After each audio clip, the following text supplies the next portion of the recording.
Hey guys, I've got Chris here with me. What up? Is that how you want to start this? That's great. That's who I am now. I'm the what up guy. All right, cool. I'm telling him to be himself, so that's what he is. That's great. So we were thinking about July and what does July mean to business owners, and I was like, Chris, they're all at the beach.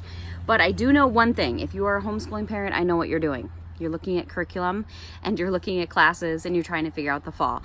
And a lot of this curriculum is in your cart and you have not yet hit send or whatever, what's the word, purchase. And some of you are trying to ignore that school is coming. Some of you start relatively soon. Wherever you're at, don't hit purchase yet, okay? We wanted to talk to you about a couple things. So here's the deal. I said this on my Instagram stories and people really loved it, but I need you to establish your beliefs about homeschooling before you decide what curriculum you're going to buy. Because I guarantee you will feel like a failure. You will feel like you're doing this wrong unless you establish the baseline of what is a success. So, Chris, you've been really encouraging to me about this. Do you want to tell the people that you were homeschooled? I was homeschooled for 5th through 9th grade. I don't know what years they were. They were late 80s to early 90s. It was almost not quite legal. It wasn't legal. But it wasn't illegal either. Yeah. It became legal when I was in 7th or 8th grade. Okay, so did you like being homeschooled? I did. I loved it. Okay, cool. That's all I'm going to say for now, but you're going to answer more questions. Okay. So Chris was homeschooled, and then when we got married, I was kind of like, I will never do that. That was just like, no. And my best friend in high school had left me her senior year to be homeschooled, and that pissed me off. And then my roommate in college was homeschooled, and she had this really awesome, tight relationship with her family. I was like, wait a minute, maybe I want that.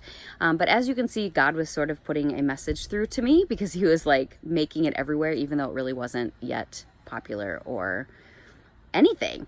But Chris was homeschooled, and I knew that, and I'm sorry, honey, but you were one of the reasons I didn't want to homeschool.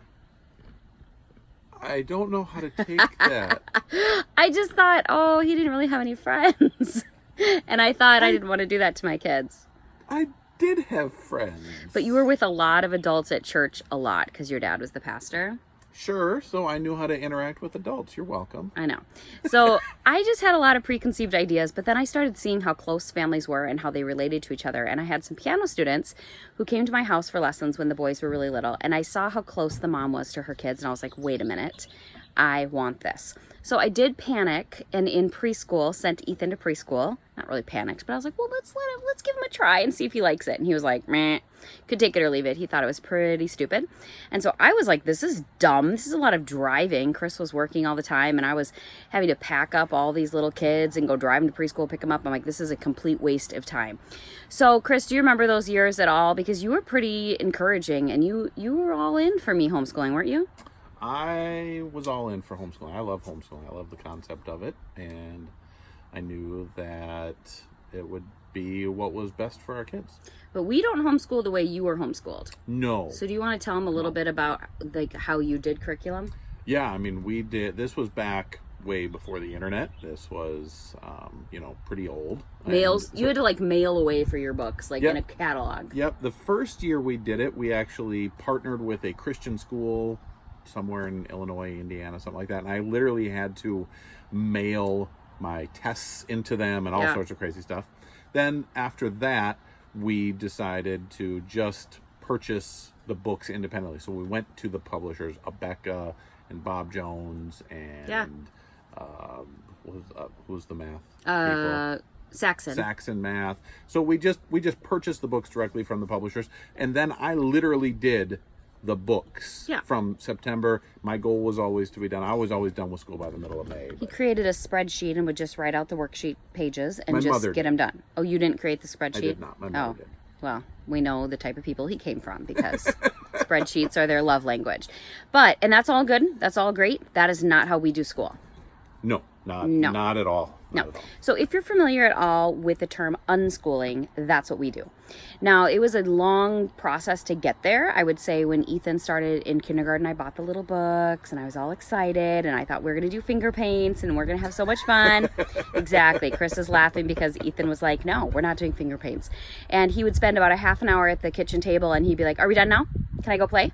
And I felt really defeated. I was like, what the heck? This is not working. But I didn't want to fight him. He ran and played, and he would play Legos, and he would play in a tree, and he played with his siblings. And so I was like, all right, we're getting this stuff done, but it was just very different than what I expected. Well, as the years went on, it was very clear that Ethan had severe dyslexia and was not going to read and write the way that most kids would in those early years. So I was like, we've got to do this differently. And that whole process allowed us to go closer and closer to child-led, interest-led, really project-based homeschooling, which is super fun. You can Google project-based homeschooling. It's a lot of awesomeness. And I will tell you right now that it's allowed our children to fall in love with learning.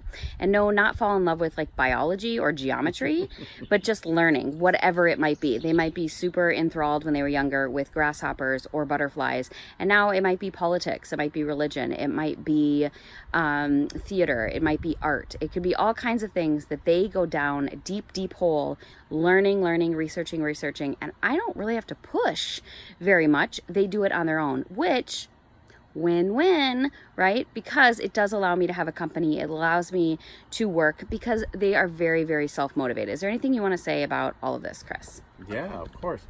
So one of the big things that Ethan was into was magic, and he was super into magic, which you would think, oh boy, that's real exciting, but it actually kind of was. Mm-hmm.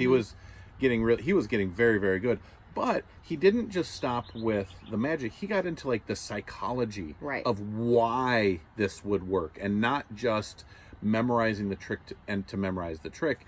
He was memorizing it and then figuring out why it worked with people. And then sometimes some tricks didn't work with people, and he'd figure out, oh, that's because this person is like this and they're whatever. And so he would never do those kind of tricks with those people anymore. And so it wasn't, even though it seemed silly that he was learning magic, because who cares, it doesn't really matter, but he was delving super deep and understanding more than just the surface level of it. And what I liked about it too is he was looking up videos, and he was on YouTube, and he was researching, and he was reading books, which same dyslexic kid, right? Because when he was super motivated to learn, he was going to push through even the hard times. So your kids aren't going to read boring textbooks if reading's hard. They are going to read what they're interested in. So that really, really worked. So that's, I know we could go much further into this, and one thing I do want you to share, Chris, is kind of what I was talking about on Instagram and what I started this whole thing by is defining what constitutes a win for homeschooling for you, because I think it's really hard. I mean, you know me, like I often feel like I'm not doing enough. I'm not doing it good enough. I'm maybe, screwing them up. And so you talk about a little bit the measuring stick that you always remind me of. Yep. So Jen would come to me multiple times a year, all for many, many years, and still does from time to time, and feel like she's failing at being a homeschool mom. She's failing our kid. She's not doing the right things. And it comes down to, I always say, I care about three things, and none of them have to do with math, science, history, any of that kind of stuff. What I care about and what I will determine as a success is, do our kids love God? If our kids love God, then we have done what we were supposed to do in training them up in the knowledge of the Lord, like the Bible says. So it's a big thing for me that our kids love God. Now, that doesn't mean that they love him exactly like we love him. It doesn't mean that they have the same relationship with God that we do, but they're questioning it, they're understanding it, they're learning. All the three oldest kids have all gone to week-long, like super intense summer camps where they spend like 30 hours a week in that week in classrooms, understanding their faith and really getting because that. They wanted to. And so, but that's one of the measuring sticks. So super important to us. Second thing that is super important is that they love other people, that they love their siblings. Our kids get along unlike most sibling groups do. Of course, there are times that they get on each other's nerves and whatever, but they really do get along super well with each other. We'll go on trips, and Ethan will sit on an airplane with the two girls, and the two girls will each lay their head on his shoulder, and they'll fall asleep on him while he's on his phone or whatever. And they just have such a great relationship. They also love other people outside of our family, and they have such great relationships.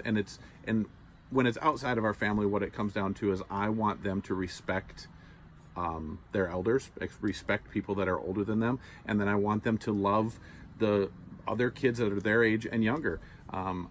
We hear compliments from families that our kids that of parents that our kids have in theater, that they're helpers or whatever, and they tell us all the time, oh my gosh, Ethan and Elias and Abigail are like the greatest kids ever. We don't hear that much about Lydia in this regard because she's still one of those students, but the other three are helpers, and these parents see how great they are, and the parents compliment us all the time on our kids. So I feel like we're getting a win in that regard as well. And then the last thing is that they love to learn. We want our kids to know how to learn and to love to learn. Now, they don't love to sit and go through a textbook, but they love to learn. They want to know more. They want to study. They want to understand things. And we were just talking to Ethan, and he was telling us about some video that he was watching. We're like, oh, where'd you find that? On YouTube.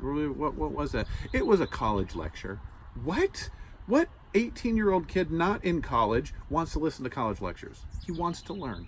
He wants to delve into things deeper. He wants to understand these. Lydia, on the other hand, wants to do workbooks. She wants the math workbook. She wants the science hands-on stuff. That's the stuff that she's super into now. She's 11, so she's really passionate about that, and she really wants to get in that and learn that and watch that. That's great. They're all at different stages, but they love to learn. They love God, they love each other, and they love to learn.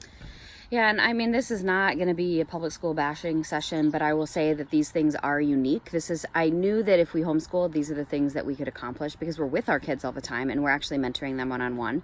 And so we have just loved this opportunity, and yet it doesn't take that much time. So it's not like 6 hours at the kitchen table doing school, because the hours in school are really classroom management, right? It's moving from class to class. It's keeping everybody on the same page. That's a lot of kids to manage.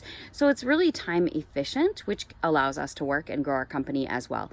But we're really involved in the lives of our kids, and we just love the fruit that's come from us. So I hope this is encouraging to you guys as you're making decisions about the fall and about curriculum. Is what's a win for you?